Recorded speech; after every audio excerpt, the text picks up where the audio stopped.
Parce que je trouvais dans Jérémie 6, le verset 16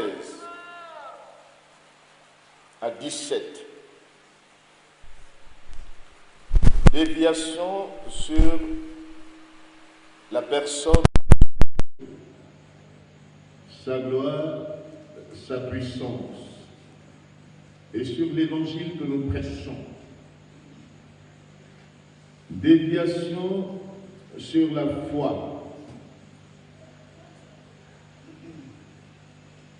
qui est loin d'être une initiative humaine, mais qui doit être et que nous devons recevoir comme une initiative de Dieu lui-même. La foi qui est un don de Dieu. Déviation sur la prière. Les prières égoïstes. Les prières qui ne cherchent pas la volonté de Dieu sont déviation. Et enfin, déviation sur les offrandes. Et l'antidote que nous avons apporté, c'est demeurer attaché à l'évangile de la grâce de Dieu. Alléluia.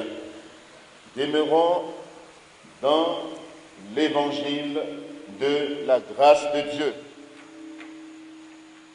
Cette grâce n'est pas un laisser-aller. Ce n'est pas le tout est permis. Une fois sauvé, sauvé. Je fais ce que je veux. Ce n'est pas cet évangile graciste. Mais la grâce de Dieu s'exprime. La grâce de Dieu s'est manifestée. Et elle nous enseigne à renoncer à l'impiété, aux convoitises charnelles. Elle nous enseigne. Elle ne nous laisse pas ignorants. La grâce de Dieu, loin d'être un simple attribut, c'est la personne du Christ lui-même. Christ en nous, c'est l'espérance de la gloire. Amen. Ce soir, nous allons voir dans la même... sinon, nous allons abonder dans le même sens pour voir quelles sont les sources même des déviations. Qu'est-ce qui est à la base même des déviations?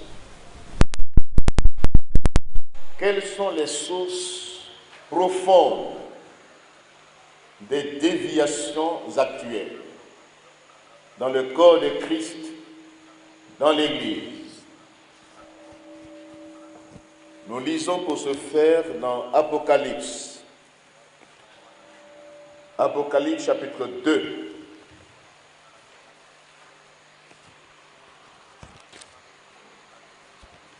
Nous voulons rechercher les sources profondes des déviations actuelles dans le corps de Christ. Apocalypse chapitre 2 à partir du verset 12.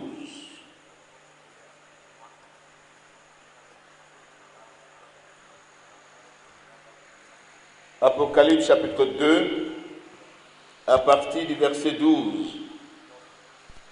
Écrit à l'ange de l'église de Pergame. Voici ce que dit celui qui a l'épée aiguë à deux tranchants. Je sais où tu demeures. Je sais que là est le trône de Satan. Tu retiens mon nom et tu n'as pas renié ma foi. Même au jour d'Antipas, mon témoin fidèle, qui a été mis à mort chez vous, là où Satan a sa demeure. Mais j'ai quelque chose contre toi. C'est que tu as là des gens attachés à la doctrine de Balaam, qui enseignait à Balak à mettre une pierre d'achoppement d'Israël pour qu'il le mange. Des viandes sacrifiées aux idoles et qu'il se livre à la débauche. Le même attaché pareillement à la doctrine des Nicolaïtes. Répands-toi donc, sinon je viendrai à toi bientôt, et je les combattrai avec l'épée de ma bouche. Que celui qui a des oreilles entende ce que l'Esprit dit aux églises. À celui qui vaincra, je donnerai et je lui donnerai un caillou blanc. Et sur ce caillou blanc est écrit un nom nouveau que personne ne connaît si ce n'est celui qui le reçoit. Verset 18. Écrit à l'ange de l'église de Thyatire, voici ce que dit le Fils de Dieu, celui qui a les yeux comme une flamme de feu et dont les pieds sont semblables à de l'airain ardent. Je connais tes œuvres, ton amour, ta foi, ton fidèle service, ta constance et tes dernières œuvres plus nombreuses que les premières. Mais ce que j'ai contre toi, c'est que tu laisses la femme Jézabel, qui se dit prophétesse, enseigner et séduit mes serviteurs, pour qu'ils se livrent à la débauche et qu'ils mangent des viandes sacrifiées aux idoles. Je lui ai donné du temps afin qu'elle se repente, et elle ne veut pas se repentir de sa débauche. Voici, je vais la jeter sur un lit de mort et envoyer une grande tribulation à ceux qui commettent adultère avec elle, à moins qu'ils ne se repentent de leurs œuvres. Ainsi de suite. Verset 24. À vous, de Thyatire, qui ne reçoivent pas cette doctrine et qui n'ont pas connu les profondeurs de Satan, comme il les appelle, je vous dis, je ne m'aime pas seulement ce que vous avez, retenez-le jusqu'à ce que je vienne. À celui qui vaincra et qui gardera jusqu'à la fin mes œuvres, je donnerai autorité sur les nations. Verset 29, que celui qui a des oreilles entende ce que l'Esprit dit aux églises. Amen. Les sept lettres adressées aux églises d'Asie mineure, ces sept lettres sont prophétiques. D'abord, dans le contexte, elles s'adressaient aux églises qui ont existé au temps de l'auteur. Elles relataient la vie, l'état spirituel de ces églises au temps de l'apôtre Jean. Aussi, ces écrits nous relatent l'histoire de l'Église. L'histoire de l'Église à partir de sa naissance jusqu'à aujourd'hui. Mais aussi ces lettres sont adressées de manière personnelle, individuelle, à chacun d'entre nous. C'est pourquoi il est dit que celui qui a des oreilles entende ce que l'Esprit dit aux églises. Amen. Il inclut le message des destinataires premiers, l'état spirituel de ces églises. Deuxièmement, l'histoire de l'Église, depuis sa naissance jusqu'à nos jours, les différents étapes que l'Église a traversées jusqu'à nos jours. Et cette lettre est une lettre adressée de manière personnelle à chacun. Que celui qui a des oreilles ce soir dit aux églises. Amen. Nous avons là des personnages qui apparaissent. Ce soir, nous verrons les sources des déviations. Le premier personnage qui apparaît, c'est Balaam. Balaam, dont nous connaissons réellement l'origine, le ministère exercé dans l'Ancien Testament. Nous pouvons lire dans Nombre, chapitre 22, Nombre, chapitre 25, Nombre, chapitre 31. Donc, du chapitre 22, vous pouvez lire le chapitre 23, 24, 25, 31. Et 2 Pierre 2, verset 15. Nous parle de ce personnage qui a une voix contraire à celle tracée par Dieu.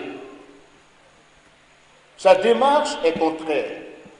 Son ministère va à l'encontre de la volonté de Dieu. Il était un faux prophète qui vendait ses services à un roi païen qu'on appelle Balak. Il lui avait conseillé d'inciter le peuple de Dieu, de l'ancienne alliance, Israël, à commettre et à tomber dans la compromission de la foi, dans l'idolâtrie et dans l'immoralité. Ainsi, ce peuple qui ne pouvait pas être maudit serait atteint par la malédiction. Il avait une astuce, une démarche. Même l'âne sur lequel il était monté, là, lui a parlé. Pour dire la voie et le chemin que je suis est un mauvais chemin. Dieu lui a parlé. Il a fait semblant d'écouter Dieu. Même dans la présentation de sa personnalité, on voit quelqu'un qui se présente comme étant l'œil de Dieu. Celui qui entend la voix de Dieu. Mais dans sa vie, dans son comportement, il allait à l'encontre de la volonté de Dieu. Cet homme apparaît dans le Nouveau Testament. C'est étonnant. Et la même personne, pourtant elle est morte. Balaam a vécu. En son temps, il est mort. Mais regardez, dans le livre de l'Apocalypse que nous venons de lire, on parle de sa voix. Une voix contraire à la voix de Dieu. Et on parle de sa doctrine, de son enseignement. Non seulement sa voix va à l'encontre du chemin tracé par Dieu, mais il a un enseignement pernicieux. L'enseignement de la voix droite. Donc voici le premier personnage qui, avec sa voix et son enseignement, va à l'encontre de la volonté de Dieu. Et il réapparaît ici dans l'Apocalypse et on le présente comme un leader, un meneur d'ordre qui a sa voix et qui a sa doctrine. Apocalypse chapitre 2 que nous avions lu tout à l'heure. Nous allons reprendre. Dans cette église de Pergame apparaît cette doctrine. Dans le chapitre 2, on parle de la voie de Balaam, du chemin que Balaam a tracé, qui va à l'encontre du chemin que Dieu a tracé, de la volonté de Dieu. Et ici à Pergame, au verset 14, on parle de la doctrine de Balaam, son enseignement, à mettre une pierre d'achoppement devant les filles d'Israël pour qu'ils mangent des viandes sacrifiées aux idoles et qu'ils se livrent à la débauche pour ainsi ce peuple qui ne pouvait pas être maudit soit exposé au châtiment de Dieu. Voici la première source des déviations dans la vie de ce personnage, dans son ministère, dans son enseignement. La doctrine de Balaam renvoie donc à des enseignements et à des prédicateurs corrompus qui amènent les gens à tomber dans l'immoralité, dans la mondanité et dans les fausses doctrines, des idéologies contraires à la pensée de Dieu, afin d'en tirer des avantages personnels, des gains financiers À Pergame, exemple de l'église paganiste qui est dans la confusion, dans la compromission, dans la prétention d'une foi compatible avec un style de vie immoral,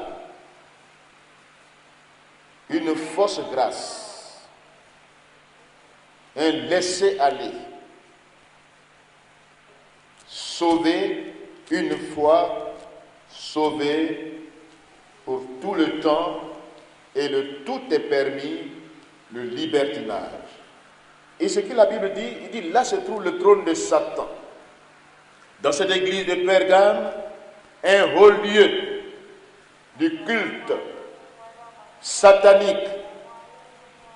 En son temps, c'était le culte impérial.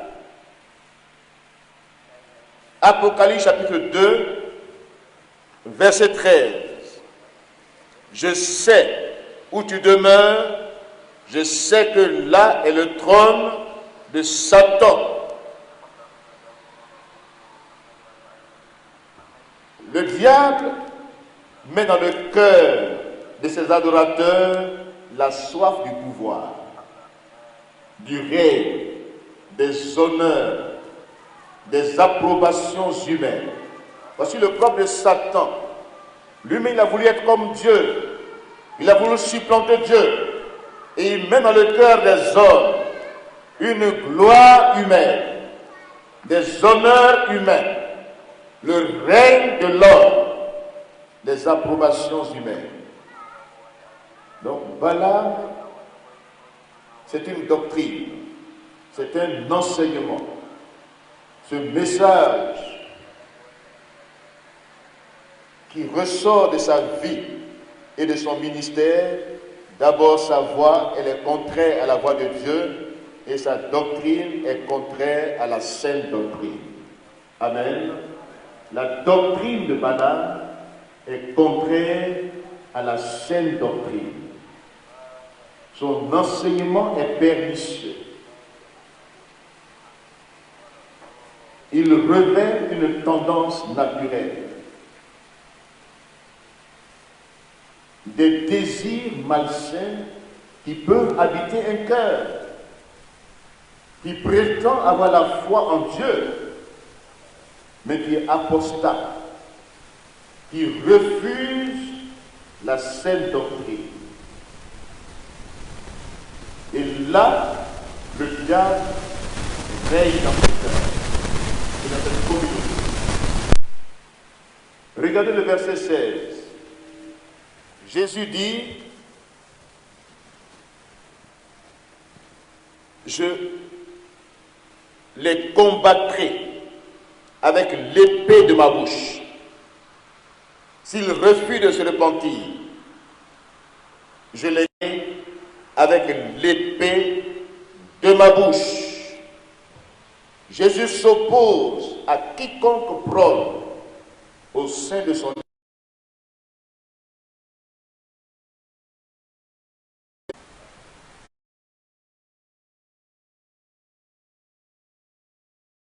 une telle doctrine. Jésus s'oppose à quiconque dans son église, au sein de son église, est attiré par cette doctrine. La doctrine du pouvoir, la doctrine du règne, mais aussi la doctrine de l'amour de l'argent. Amen. L'apôtre Paul dit dans 1 Timothée 6, verset 10, l'amour de l'argent qui a motivé Balaam, parce que ses intentions qui ne sont pas avouées réellement, c'est que derrière tout, quand même l'âme lui parle, quand même Dieu lui parle, il fait tout. Il dit à Balak, il ne te dirait rien de ce que Dieu m'a dit, mais à l'encontre de la volonté de Dieu, il s'oppose à ce que Dieu dit et il fait un détour et il donne un enseignement pernicieux pour inciter le peuple à adorer les idoles et à se livrer à l'immoralité. parce que son intention, on l'avait appelé pour maudire Israël. Mais comme il ne pouvait pas maudire ce peuple, il dit l'enchantement ne peut rien contre ce peuple. Mais il a un détour pour attirer Israël dans les plaines de Moab pour qu'il se livre à l'idolâtrie et à l'immoralité. Ainsi, combien sont tombés ce jour-là? 23 000 Israélites sont tombés. Le même peuple auquel Balaam dit, et sur lequel il dit, ce peuple-là ne peut pas être maudit. Même si tu me donnes toute la caisse, tout ton trésor d'argent, je ne pourrais pas dire que ce que tu as mis dans ma bouche. Vous voyez comment ça s'appelle, monsieur?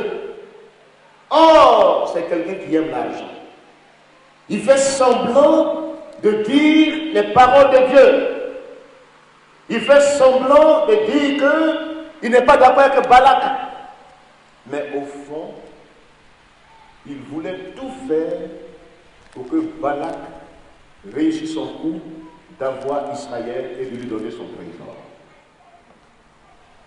Jésus s'oppose à de tels enseignements pernicieux dans l'Église. Vous ne pouvez servir et Dieu et maman. Amen. Vous ne pouvez à la fois servir Dieu et maman. Maman, c'est quoi? C'est l'amour de l'argent. À tout. L'argent est important pour débloquer les situations. Vous pouvez avoir une vision. Si vous n'avez pas la provision, ça ne peut pas se réaliser. Mais en même temps, l'amour de l'argent, c'est ce qui est une idolâtrie. Matthieu chapitre 6, verset 24. Nul ne peut servir deux maîtres, car ou il aimera l'un et haïra l'autre, ou il s'attachera à l'un et méprisera l'autre. Vous ne pouvez servir Dieu et maman. Amen. Vous ne pouvez prétendre être serviteur de Dieu et en même temps avoir des intentions que vous n'avouez pas devant le peuple. Les intentions inavouées. Vos intentions réelles ne sont pas avouées. Vos motivations réelles ne sont pas avouées. Votre démarche semble être noble en voulant suivre le chemin de Dieu.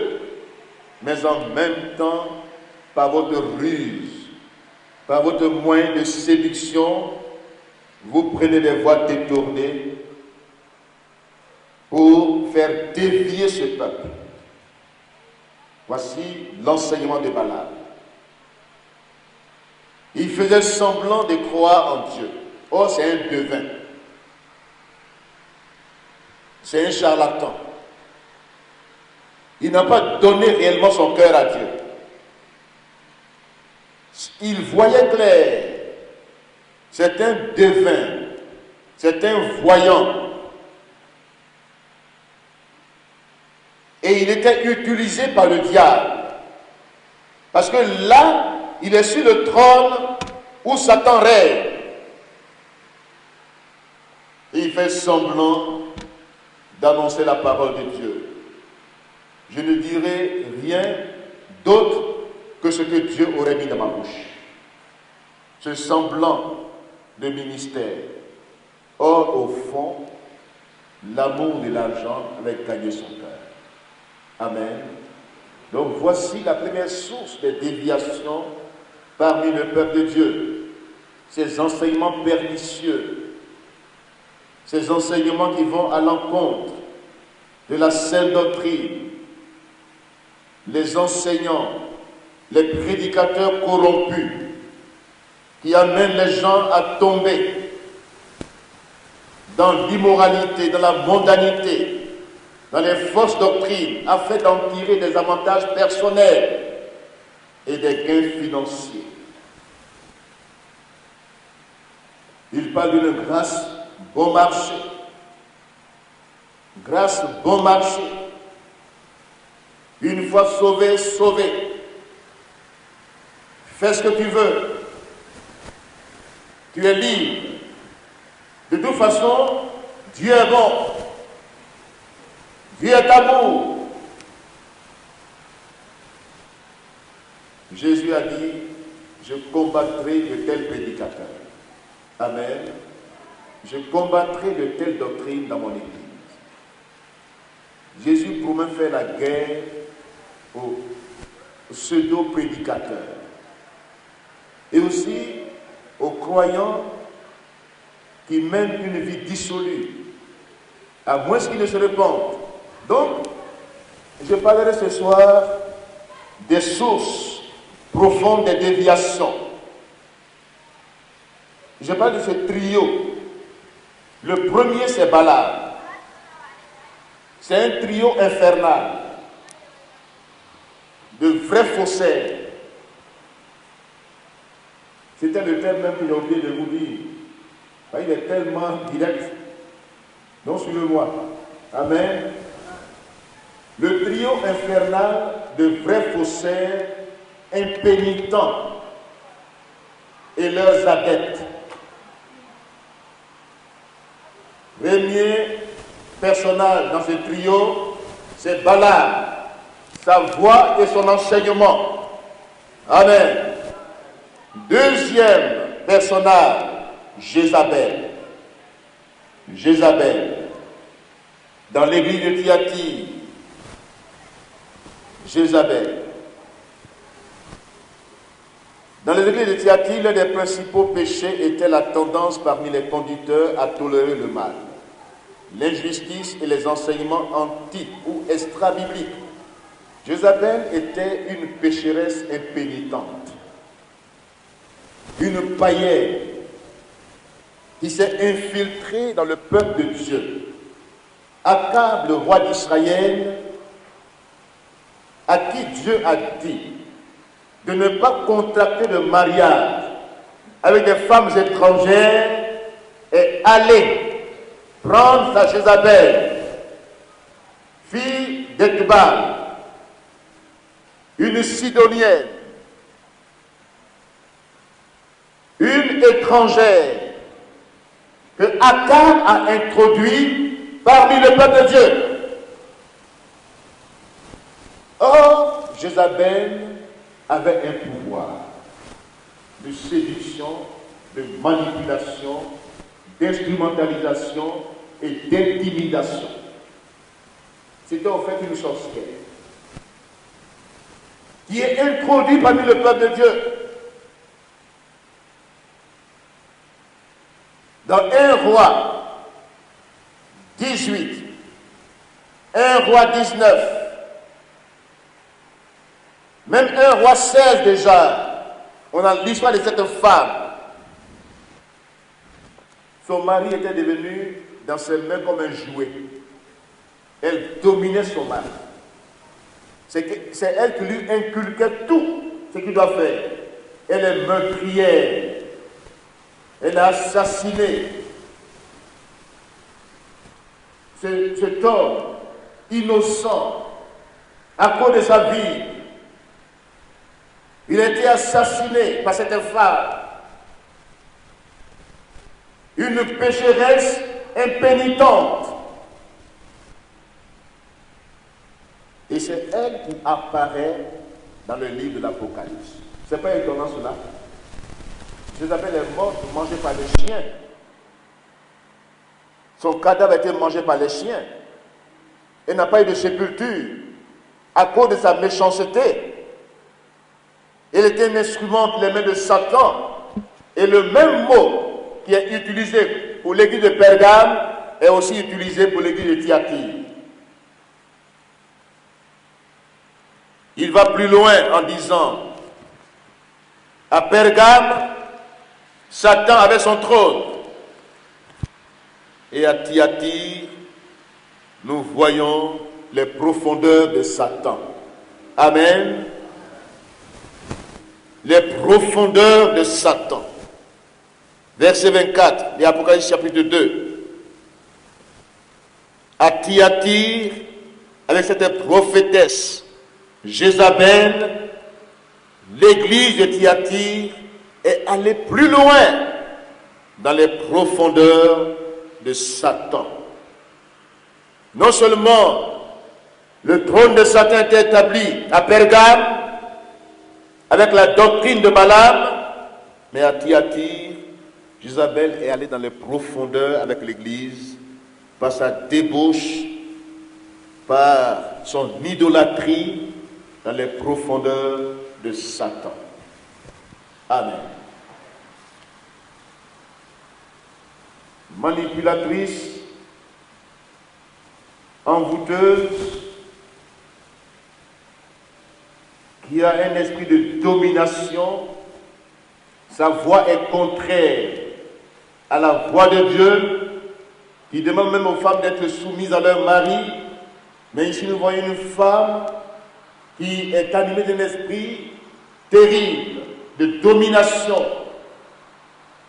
un esprit d'intimidation, un esprit d'envoûtement, un esprit d'instrumentalisation et de manipulation.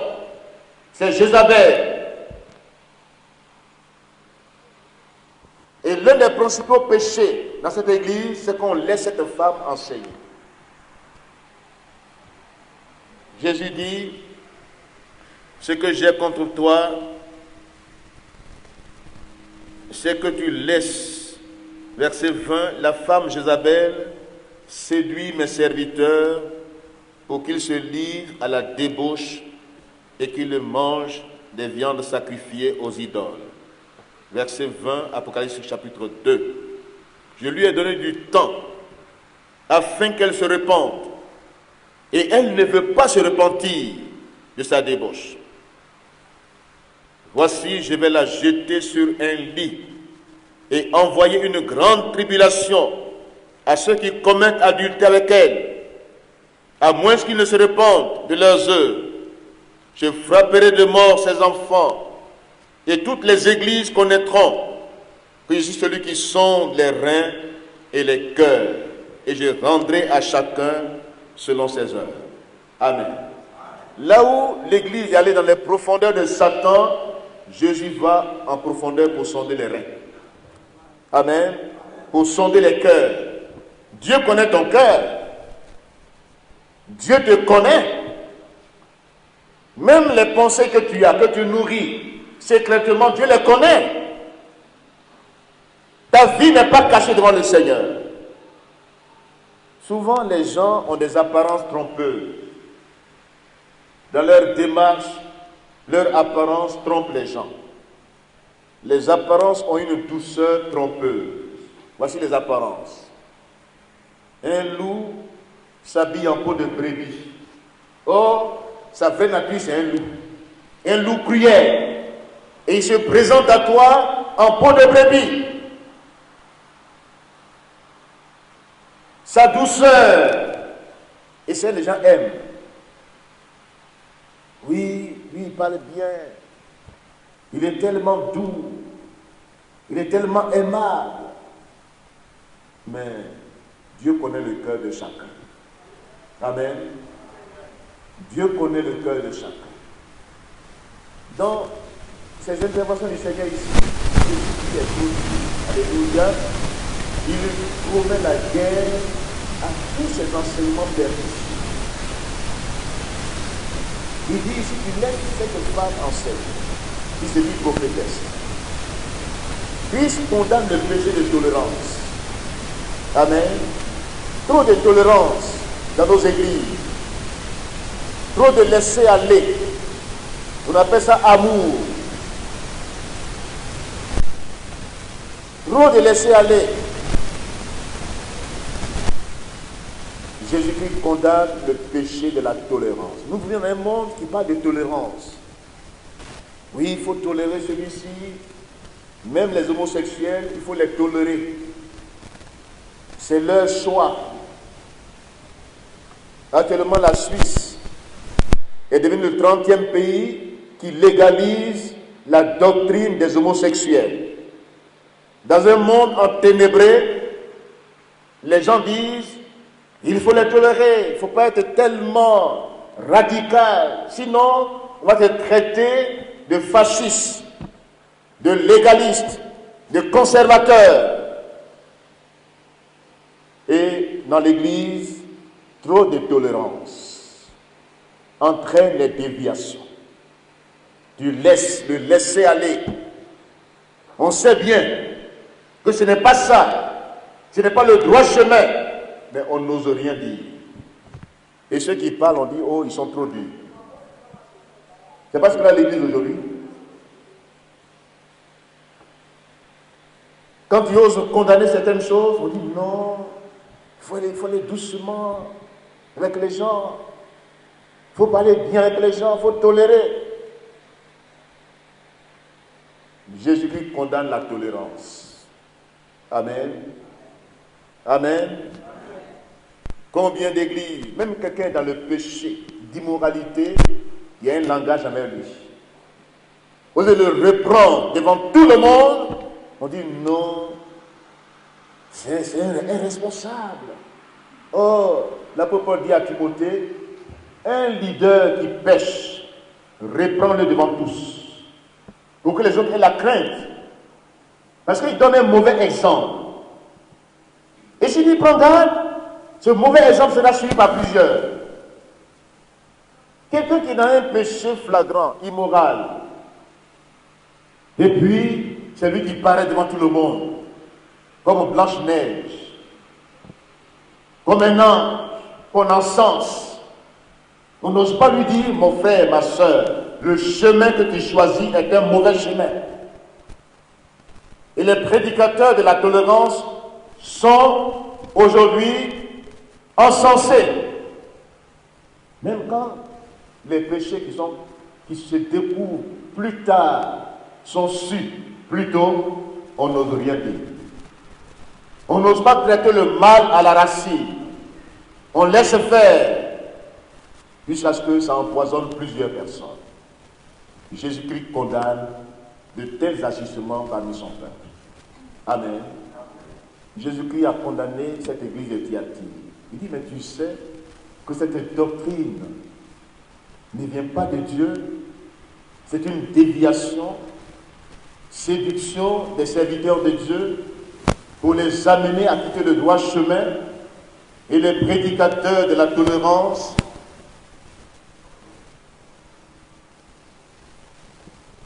qui tolèrent le mal, l'injustice, des enseignements anti-bibliques, extra-bibliques.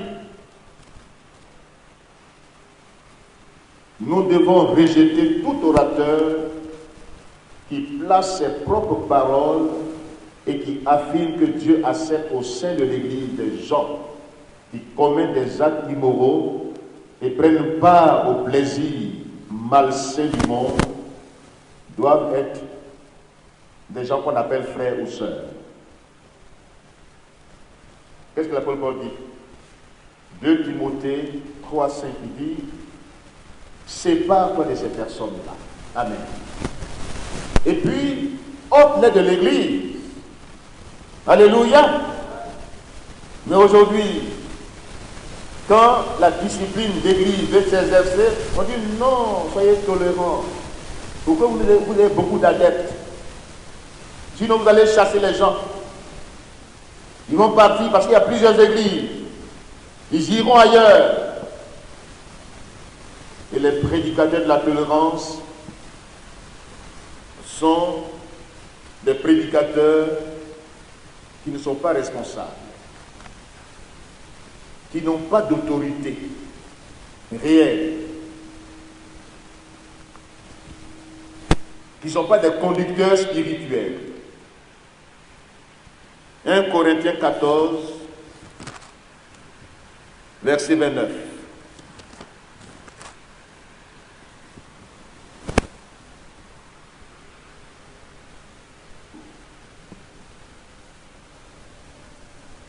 Les prophétesses et les prophètes, écoutez.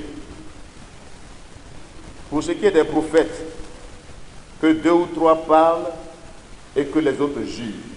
Amen. On dit ne jugez pas. Dieu dit il faut juger. Même la prophétie, il faut l'examiner. Il ne faut pas tout avaler. Parce qu'il a dit Dieu m'a dit. Derrière Dieu m'a dit là, c'est lui-même qui parle. Et il veut t'intimider.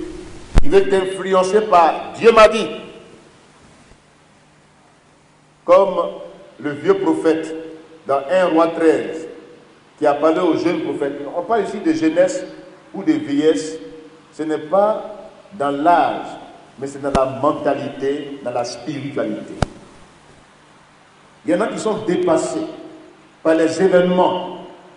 Ce n'est pas une question d'âge, mais c'est une question d'état spirituel, de mentalité. On est jeune dans l'esprit, alléluia.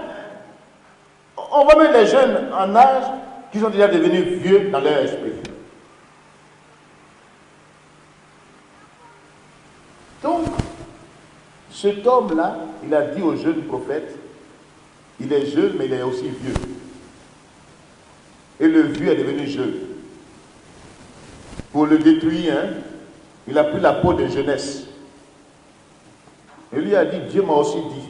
Lisez ça dans 1 Roi 13. J'aimerais vous dire, la première pensée que vous recevez de Dieu, c'est la confirmer parmi le peuple de Dieu.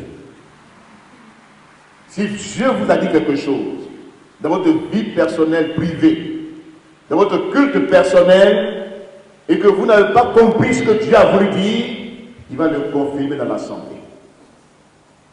Mais une parole que Dieu ne vous a pas dite, qui paraît être étrangère, il faut la refuser. C'est une parole d'envoûtement, d'intimidation, de manipulation. Si Dieu ne t'a pas dit auparavant quelque chose, si ce qui est dit maintenant, refuse-le. Amen. Ce jeune prophète, Dieu lui a dit dans le lieu où tu vas, ne mange pas. Dieu l'a utilisé, est un instrument de délivrance. Mais il y a un qui est sorti pour dire, comme Dieu l'a utilisé ainsi, je vais l'avoir. Dieu m'a aussi dit, viens mange. Il a dit, ah, comme c'est un vieux prophète, bon, je vais l'écouter. Il a désobéi à Dieu, il a écouté un homme. Et qu'est-ce qui s'est passé? Quand il partait sur le chemin de retour, un lion est sorti, le lion l'a dévoré. Symbole du diable. Et qu'est-ce qui va se passer encore? C'est que celui qui lui a dit, viens mange, il a commencé à lui dire, c'est pas l'homme là qui dit qu'il est prophète. Les jeunes qui se promènent, c'est pas lui que le lion a tué sur la route. Si vous écoutez quelqu'un et que vous marchez sur ses paroles, si vous n'êtes pas convaincu des paroles et que vous écoutez ces paroles, quand vous êtes en difficulté, c'est la même personne qui vient se moquer de vous. Il n'a pas dit qu'il est chrétien. Il n'a pas dit que lui, il connaît Dieu. Voici, dans cette situation, il se moque de toi. C'est pourquoi il ne faut pas écouter l'homme, il faut écouter Dieu. Amen. Amen. Si une parole vient à propos et qu'elle confirme ce que Dieu t'a dit dans ta méditation personnelle, dans la lecture de la parole de Dieu, dans ton culte personnel, ce que Dieu t'a dit que tu n'as pas compris sera confirmé dans l'assemblée. Alléluia. Mais pas une parole étrangère à ce que Dieu ne t'a pas dit. Ne laisse pas la tolérance personnelle dans ta vie. Amen. Ne tolère pas des choses intolérables. N'avale pas tout. Rejette ce qui est rejetable et accepte ce qui est acceptable. Amen. Rejetons le rejetable et acceptons l'acceptable. Confirmé par la parole de Dieu. Alléluia. Ce n'est pas un homme par son influence, mais par son titre, un prophète, une prophétesse qui parle et puis qui me téléguide. Je ne suis pas responsable. Même les choix que tu fais, choix de mariage, choix détermine ton avenir. Un homme ne doit pas te diriger dans ton choix. pour dire fais ça, prends celle-là, fais ceci, fais cela. Demain, quand tu as des problèmes, tu seras seul. Abandonné de ces personnes qui t'ont téléguidé. Que Dieu nous aide. Donc, l'enseignement, la voix de Jézabel résonne aujourd'hui dans l'église. C'est pourquoi son nom apparaît dans Apocalypse. Elle est morte. Mais le démon qui l'habitait n'est pas mort. L'esprit qui habitait Jézabel, Balaam, n'est pas mort. Cet esprit de séduction, de manipulation, d'intimidation est actif aujourd'hui dans l'église. Mais soyons suffisamment responsables pour ne pas tolérer le mal dans l'église. Amen. Nous devons rejeter les orateurs qui placent leurs propres paroles au-dessus de la révélation biblique. Les livres qui sont écrits à dessein pour dire voilà. Il y en a qui ne lisent plus la Bible, hein, mais ils ont des livres. On dit voilà, c'est une expérience personnelle. L'homme de Dieu puissant a écrit ce livre. C'est une expérience personnelle. Il a fait des expériences extraordinaires et il donne un enseignement. Voici ses illusions, ses propres pensées. Il est transcrit dans un livre. Et les gens, ces documents-là, même quand ils prient, ils ont ce document-là en main. Et puis ils prient. Oui, je prie au nom de l'homme de Dieu. Je prie au nom de Dieu. Au nom de ceci ou cela. Parce que quand tu pries avec un livre ouvert, au nom de quelqu'un, tu ne pries plus le nom de Dieu. Tu pries les pensées d'un homme. Répète. Proclame. Ça ne veut rien dire. Ça ne vient pas de la parole de Dieu. Ça ne vient pas de tes propres convictions, mais des convictions étrangères. Proclame, circule, cherche, prie. Mais tu es en déphasage avec la parole de Dieu. Amen. Ne prenez pas les écrits de quelqu'un pour faire de ça une base doctrinale. Si cet écrit n'a pas des appuis bibliques, n'est pas confirmé par des versets bibliques, même si moi-même, les gens prennent des versets sortis hors contexte, et ça devient un prétexte de séduction. Ils prennent un verset biblique dans leur livre. Quand ils le lisent, ils donnent un sens contraire à la pensée biblique. Parce qu'ils ont des intentions inavouées.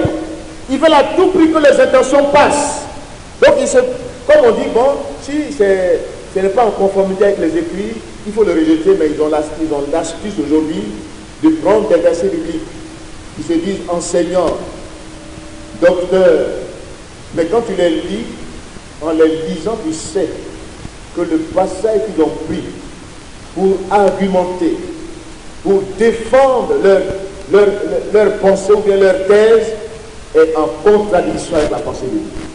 Mais ceux qui ne lisent pas la Bible prennent ça comme parole de l'évangile. Ils laissent la Bible de côté, et maintenant, comme on a mis un verset en bas, ils prennent ça pour dire oui, Dieu m'a parlé. Que Dieu nous aide. Que Dieu nous vienne en aide. Nous vivons des temps cruciaux, des temps terribles, de déviation. Et les sources de ces déviations sont dans les voies de ces personnes. Balaam, dans sa doctrine, Jézabel, sa voix et sa doctrine. Enseignement erroné. Enseignement léger, conformiste, qui se conforme au monde. Et puis, dans l'Église, il y a des personnes qui vivent dans le conformisme, dans la tolérance, dans les alliances de couverture, de copinage, la recherche d'approbation, d'appréciations humaines. Et ils n'ont pas un amour vrai. C'est la séduction. Quelqu'un, il t'aime et puis il ne te dit pas la vérité, il ne t'aime pas. Amen. Si la personne qui marche avec toi te couvre, dit couvre-moi par ta couverture, je vais te couvrir par ma couverture. Vous deux, vous êtes couverts. Le jour où vous serez découvert, c'est fini. Combien d'alliances de couverture dans l'église? Combien de copinage dans l'église? Quand la vérité est là, dis non, ma soeur, tu vois, prends courage. Dis avec toi. Ton chemin là, c'est un bon chemin. C'est un chemin vraiment que nous, on tolère. On te tolère. Viens avec nous-mêmes. Les pasteurs, ils sont trop sévères. Que Dieu nous aide.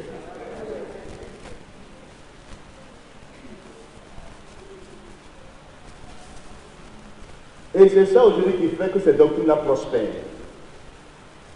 Parce que dans l'éducation d'un enfant, pour redresser un enfant, il faut que les parents soient unanimes. Si dans une famille, le père dit une chose et la mère dit une autre chose, qu'est-ce qui va se passer? L'enfant, c'est fini. Or, la folie est attachée au cœur de l'enfant. Si toi, tu viens pour l'encourager dans sa folie, il dit c'est très bien. C'est très bien. Si les nouveaux-nés en Christ ne sont pas éduqués et que nous ne les éduquons pas ensemble, dis non, les autres là, ce qu'ils ont fait là, ce n'est pas ça. En tout cas, bon, ta démarche, mais ton attitude, on peut te tolérer. On peut te tolérer. Et aujourd'hui, il y a beaucoup d'églises où la tolérance prend le dessus sur la discipline. Et on fait des chrétiens des très païens. Des crés païens. Ils ne sont ni oiseaux, ni de l'autre côté. Ils ont un pied dedans, un pied dehors. Parce qu'ils ont des soutiens. Quand tu veux les redresser, ils ont des soutiens secrets, des copains qui viennent pour dire, voilà, même quand tu as fini de prêcher le dimanche, tu dis, oh, ce qu'il a dit aujourd'hui, là, vraiment, non, ça c'est pas possible. Ma soeur, mon frère, c'est pas possible. Et quand tu viens encore, tu dis, ah, il a bien parlé. Voici l'église. Le jour où tu prends des vérités de lui pour les annoncer avec force, il dit, ah, d'où il vient ce soir? D'où il vient?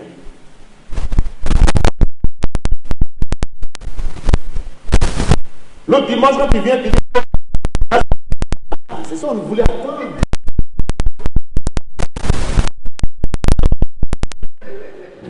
Que les sources des déviations viennent de ce trio infernal.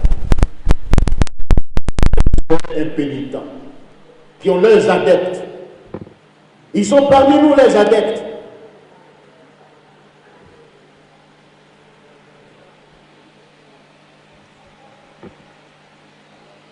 Troisième nom, Simon le magicien, Bar Jésus. Actes chapitre 8, Actes chapitre 13, Deutéronome 18, 9 à 11.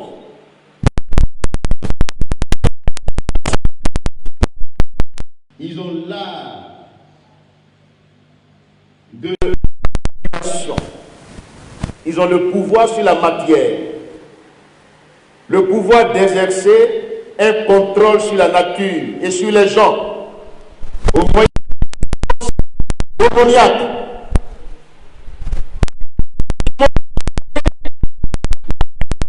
Et pas n'importe quelle puissance, la grande. Actes chapitre 8, verset 9 à 10. Le peuple croyant en Simon, étant un instrument de Dieu, d'essence divine, et Simon a servi. Mais ce n'était pas des pouvoirs démoniaques qu'il agissait et qu'il accomplissait des actes de magie, de miracles, de faux miracles. Des faux miracles.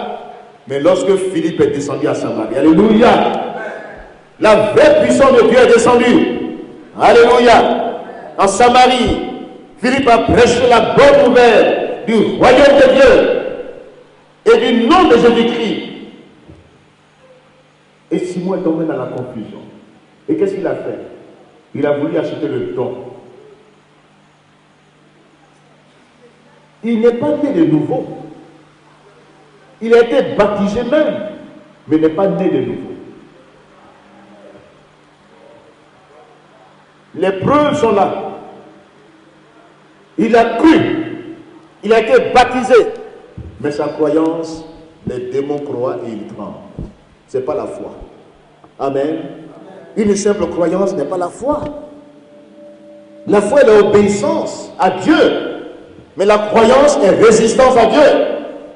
Les démons croient. Jacques chapitre 2, verset 19.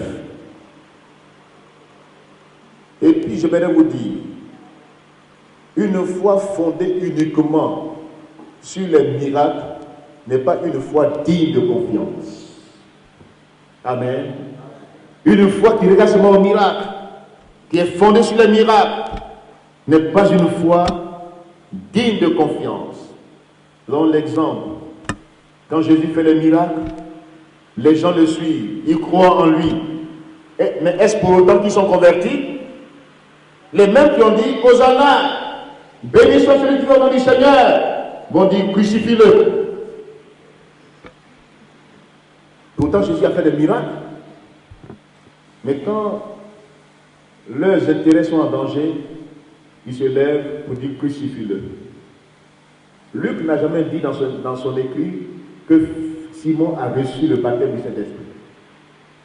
Il n'a jamais dit, dans le livre des Actes des Apôtres, il n'a jamais dit que Simon a reçu le baptême du Saint-Esprit. Il a voulu acheter le don. Il a continué à s'intéresser de manière égoïste à la manifestation d'une puissance miraculeuse, sans repentance. Il s'intéresse, parce que c'est un magicien.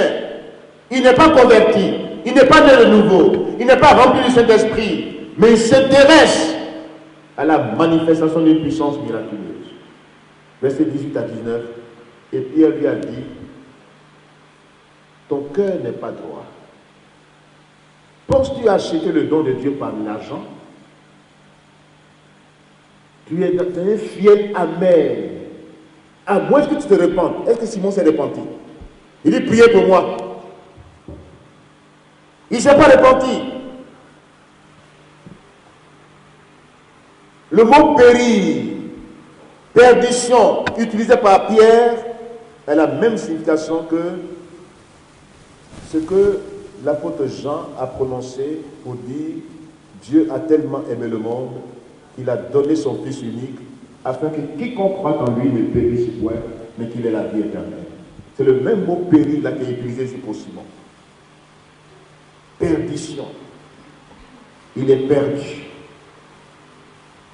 Et selon l'histoire de l'Église, il fut le fondateur, selon la tradition de l'Église, celui qui est parti à Rome. Ce n'est pas Pierre, l'apôtre Pierre, qui est parti à Rome, mais c'est Simon le magicien qui s'est rendu à Rome. Et il a perverti la doctrine chrétienne.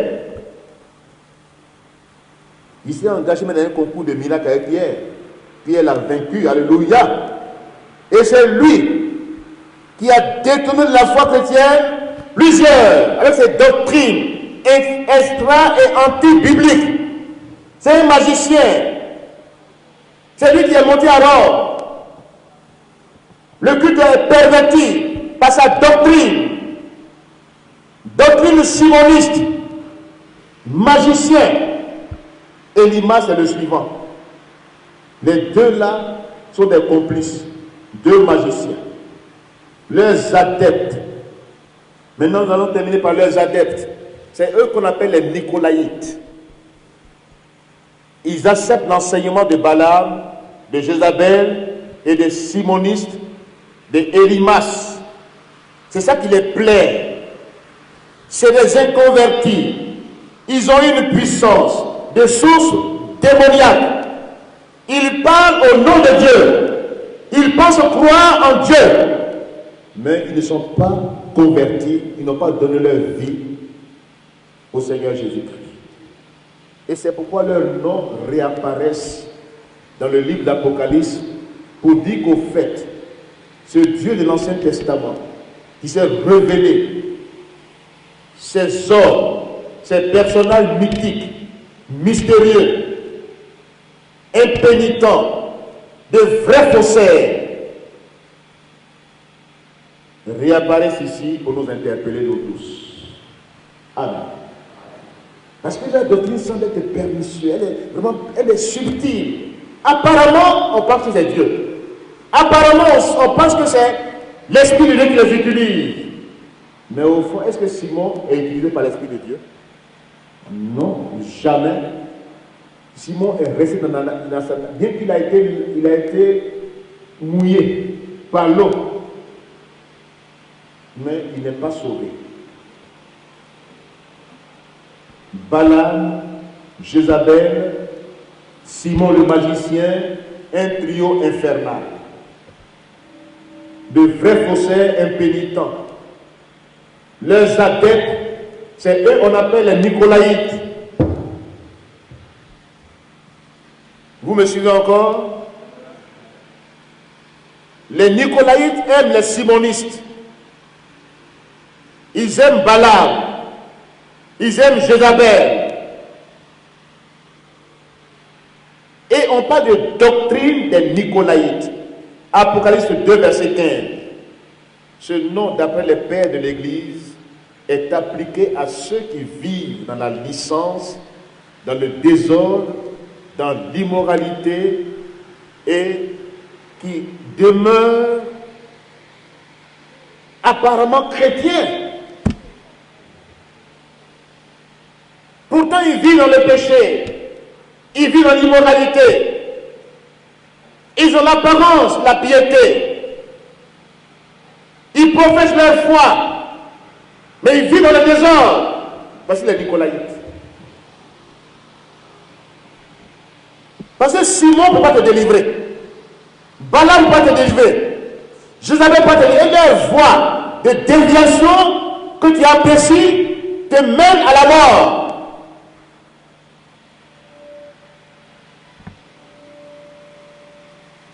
Tout enfant prétendant être de Dieu, qui vit dans la licence, dans le désordre, dans le péché, et qui continue à professer sa foi, est un simoniste.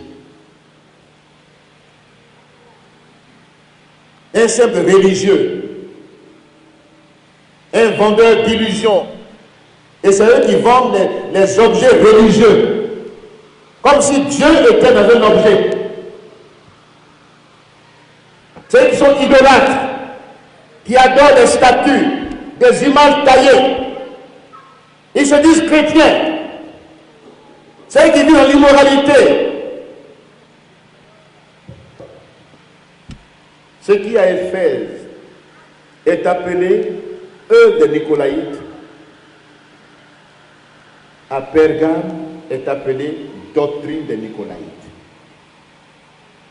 À Éphèse, on dit les œuvres des Nicolaïtes. Apocalypse 2, verset 6.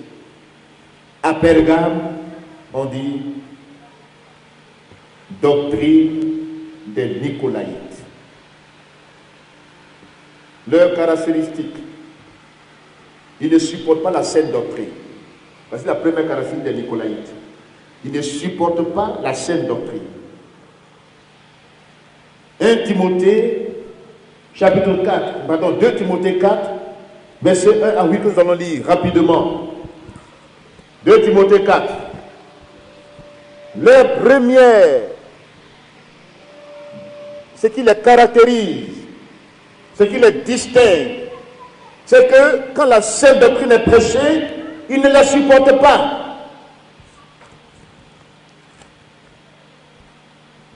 De Timothée 4, vous y êtes? Verset 3. Car il viendra un temps.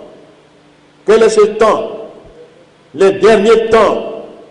Même si, dans l'histoire de l'Église, des personnes n'ont pas toujours supporté la saine doctrine, mais quand nous irons vers la fin, cela va s'empirer. Il dit prêche la parole, insiste en toute occasion favorable ou non, car il viendra un temps où les hommes ne supporteront pas la saine doctrine. Voici leur première caractéristique. Quand ils prêchent, c'est là qu'ils trouvent le temps d'être distraits, de s'occuper d'autres choses dans leurs pensées. Ils ont des préoccupations. Or, ils ne supportent pas la saine doctrine. Tout au long de l'histoire de l'Église, il y a toujours eu des personnes qui ont refusé d'aimer la sainte doctrine. Cependant, à l'approche de la fin des temps, la situation va s'empirer. Ils ne supportent pas. Ils prétendent être chrétiens. Ils s'assemblent dans les églises. Ils viennent au culte. Ils vénèrent Dieu. Mais ils n'accepteront pas que la parole de Dieu ait de l'influence sur leur vie. Et de l'effet sur leur vie. Ni les exigences bibliques qui conduisent à se séparer des injustes ne sont pas supportés, ne sont pas acceptés.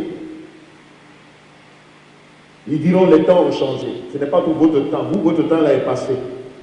Mais les temps actuels là, il faut être réaliste, il faut être conformiste. Il faut accepter de s'adapter à notre temps. Voici leur langage. Or la Bible dit, qu'y a-t-il de commun entre le temple de Dieu et les idoles? Amen. Qu'y a-t-il de commun entre Christ et Bélial? Séparez-vous de mon peuple et je vous accueillerai. 2 Corinthiens 6, 14 à 17. Mais eux ils disent, non, les temps ont changé. Ce n'est pas le même temps que nous vivons. Il faut s'adapter. Ils veulent adapter l'évangile au temps. Comme si Dieu change. Jésus-Christ est le même hier, aujourd'hui et éternellement. Amen. Ou tu es le sel, ou tu perds ta saveur. Ou tu es la lumière du monde, ou tu deviens lumière de mission. Deuxième caractéristique, ils détourneront l'oreille de la vérité. Et ils se tourneront vers les fables. Vous savez ce qu'on appelle les fables? C'est des choses auxquelles j'en crois qui ne peuvent pas être démontrées. Des illusions, des contes de vieilles femmes. C'est à ça qu'ils croient. C'est ça que leur doctrine. Ils vont détourner l'oreille de la vérité. Mais quand quelqu'un écrit une fable, une histoire montée debout, oui, j'ai rêvé, j'ai vu, en tout cas, c'est fini. Ils prennent ça comme parole de l'évangile, comme une doctrine. Ils s'appuient sur ça. Quand on leur montre des techniques de développement ou bien des choses qui ne sont pas vraies, il ne faut pas démontrer. Oh, l'évangile se démontre, alléluia. Dieu argumente. Ça se défend. Mais eux, ce qu'ils ne peuvent pas défendre, ce qu'ils ne peuvent pas argumenter, des illusions, des contes de vieilles femmes, des fables, c'est à ça qu'ils croient. Ils détournent l'oreille de la vérité et ils se tournent vers les fables. Ils sont pleins dans nos églises. Ils aiment les prédicateurs qui les encouragent dans ce domaine,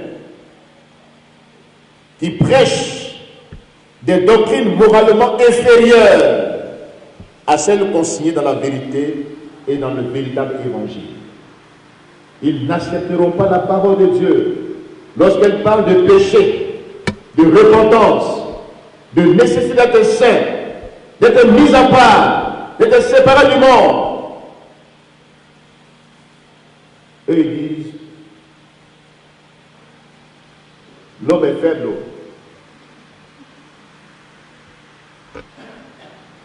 Quand on parle du jugement dernier, de ce qui attend les pécheurs, ça les dérange. Quand on parle du ciel, la vraie demeure, ils sont terrestres. C'est sur la terre.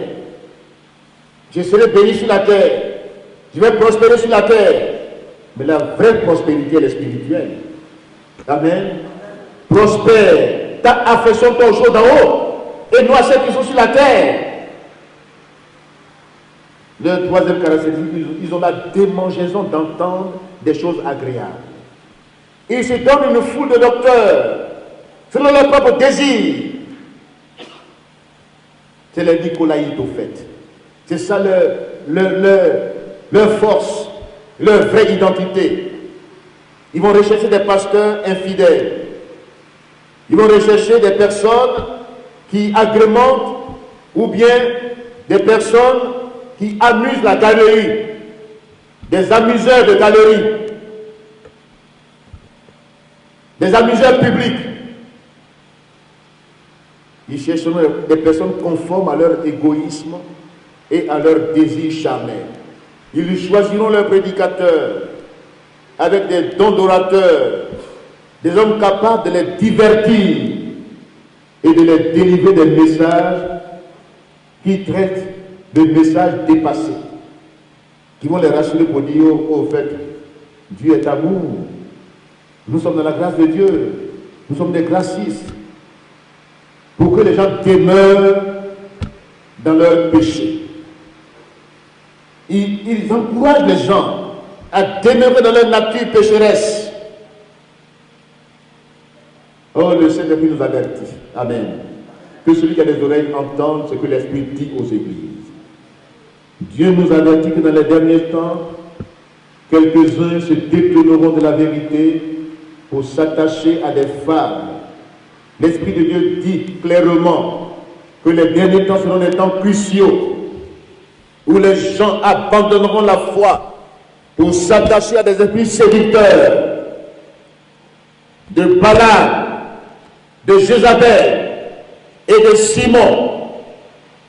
Ils seront dans l'église, ils auront une apparence de piété, mais ils renient ce qui en fait la force. Qu'est-ce qui fait la force de l'évangile?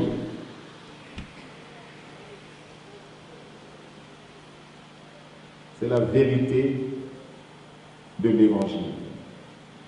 C'est l'amour vrai de Dieu qui n'est pas la séduction. Quand on parle d'amour, on parle de justice. On parle de sainteté. C'est ça l'amour de Dieu. Cet amour qui a poussé Dieu à livrer son Fils, c'est par justice, par sainteté qu'il a livré Jésus-Christ, mais c'est que l'amour qui tolère le péché. Et on dit non, Dieu est amour. Ça c'est nicolaïte, c'est simoniste. Ne les suivez pas au nom de Jésus-Christ. Restez fermes dans la sainte doctrine. Même si les temps sont ce qu'ils sont aujourd'hui, marchez dans la justice. S'il faut souffrir pour la justice, souffrez pour la justice. S'il faut être persécuté, acceptez la persécution. Alléluia. S'il faut être rejeté, acceptez le rejet pour le nom de Jésus-Christ. Acceptez qu'on vous bannisse, qu'on vous rejette, qu'on vous méprise. Dieu vous accueille. Demeurez ferme dans la sainte doctrine et vous irez dans la demeure céleste avec Jésus-Christ. Que Dieu bénisse sa parole. Amen.